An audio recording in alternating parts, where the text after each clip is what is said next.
What's up, fellow polymaths? In this video of the Java Fundamentals tutorial, we'll be going over constructors. A constructor is like a method that's used to initialize objects.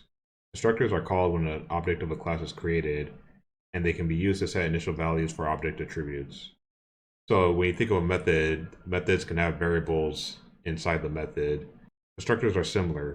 Constructors can contain variables inside those methods, and when an object is created, those variables will be initialized. Constructor names must match the name of the class, and they cannot have a return type, such as int or void. In regular methods, you'll have a return type like an int or a string or double and so on, but constructors don't have these return types. Constructors are called when the object is initialized. All classes have constructors by default. Java automatically creates a constructor in the class, even though it might not be visible. As mentioned before, by default, all classes have constructor. So even though the constructor is not visible, it still has a constructor. And we can define our own unique constructors as well. So here's a way that we can define our constructor with this syntax. So I'll show you a quick example of how to create our own constructor.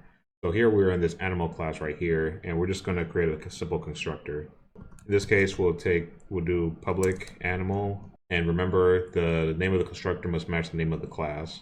Then there will be parentheses after the name of the constructor. Then we're going to define a couple of variables. So on this constructor, I created 3 variables, and I gave values to each of those 3 variables. So now we're going to use this constructor inside the main class.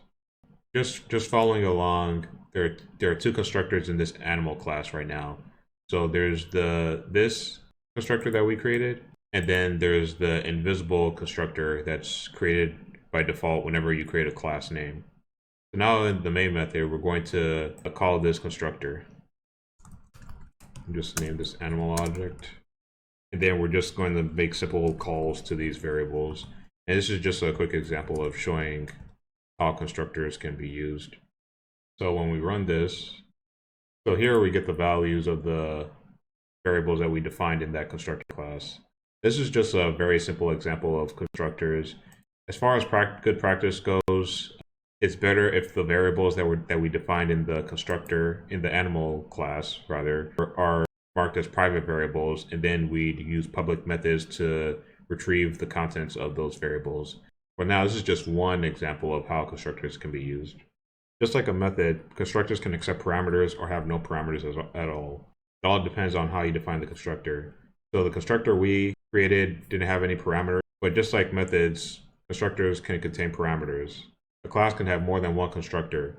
For example, one constructor might contain no parameters, while another constructor might contain 1 or more parameters. So you can have as many constructors as you want. It mainly depends on what you're trying to build out. So here's our assignment for this topic. Number 1. At what point when running a program are constructors called? Number 2. What determines the name of a constructor? Number 3. Do all classes have constructors? Number 4. True or false? A class can only have one constructor. Number 5. Write a constructor that takes in a name and a number within the constructor and put a print line statement that uses the name and the number. You can decide whatever the statement will say as long as it includes the name and the number.